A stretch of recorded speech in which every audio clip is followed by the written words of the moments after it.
Hindi tuloy bukas ang pagpirma ni Pangulong Bongbong Marcos sa national budget para sa 2025. Ayon sa Malacanang, may mga bahagi kasi ng budget na nais i-veto o harangin ng Pangulo. Balitang hatid ni Mav Gonzalez. Nakapulong ni Pangulong Bongbong Marcos ang mga miyembro ng kanyang gabinete, kabilang ang Executive Secretary, mga kalihim ng Budget, Finance, Public Works at National Economic Development Authority. Ang paksa, ang panukalang 2025 National Budget. Sa Biyernes sana nakatakdang pirmahan ng budget. Pero sabi ni Executive Secretary Lucas Bersamin, hindi yan matutuloy dahil kailangan ng oras para sa masusing review.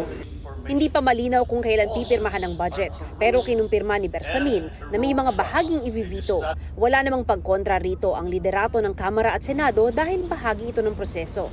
Sa ilalim ng Article 6, Section 27 ng 1987 Constitution, may kapangyarihan ang Pangulo na i-veto ang anumang batas na ipinasa ng Kongreso. Sa ilalim din ng Konstitusyon, pwedeng i-veto ng Pangulo ang partikular na items o bahagi lang ng budget.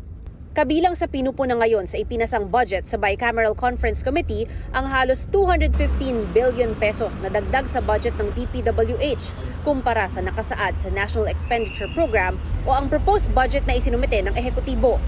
Mahigit 17 billion pesos na dagdag sa Kamara at mahigit 1 billion pesos na dagdag sa Senado. Gayon din ang mahigit 11 billion pesos na kaltas sa budget ng DepEd at pagtatanggal ng subsidy ng PhilHealth. Pinupuna rin ang 26 billion pesos na budget para sa Ayuda para sa Kapos ang Kita Program o AKAP na tinanggal sa bersyon ng Senado pero ibinalik sa BICAM. Ayon sa law expert na si Professor Dan Gatmaytan, pagtatanggal lang ng partikular na item ang pwedeng gawin ng Pangulo. Hindi niya pwedeng ilipat sa ibang kagawaran ng budget na tinanggal sa ibang programa. Halimbawa, kung i-veto ng Pangulo ang pondo para sa AKAP, hindi na pwede gastusin ang pondong nakalaan dito kahit sa ibang programa. Mananatili ang pera sa National Treasury. Kung i-veto naman ang PhilHealth budget na zero na ang subsidy, hindi pa rin mababalik ang orihinal na alokasyon na 74 billion pesos. Congress has to respond, I don't know, next time or next year, mas maingat sila or mga kailangan ng special appropriations eventually, no? Pag kailangan, it looks like kailangan talaga ng pera for certain things. I think may mga emergency naman yan eh. Sa ilalim ng 1987 Constitution, ang pag-veto ng Pangulo pwede pa ring i-override o ipawalang bisa ng Kongreso.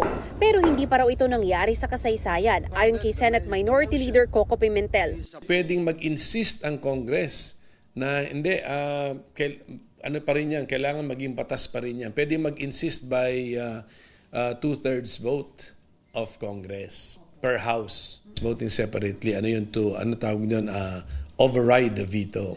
Wala kasi super majority ang special majority ang kailangan eh. More than just simple majority. Syempre, mga allies ng presidente naman ang nasa House at saka nasa Senate. So dapat hindi mangyari. Pwede rin daw i-reconvene ng Pangulo ang Bicameral Conference Committee para ayusin ang budget. What he needs to do is prevail upon Congress to withdraw yung kanilang binigay na bill dun sa presidente para so that they can fix it. Yun ang natingin kong pinaka viable na solution here without making the president veto the entire budget. Sabi ng Senate President, pwede naman i-augment o dagdagan ang pondo pagkatapos maipasa ng budget. It's in the special provisions. The Speaker, the Senate President, the Chief Justice, all the heads of agencies, of constitutional agencies have that power. Because they have fiscal autonomy. Mav Gonzalez, nagbabalita para sa GMA Integrated News.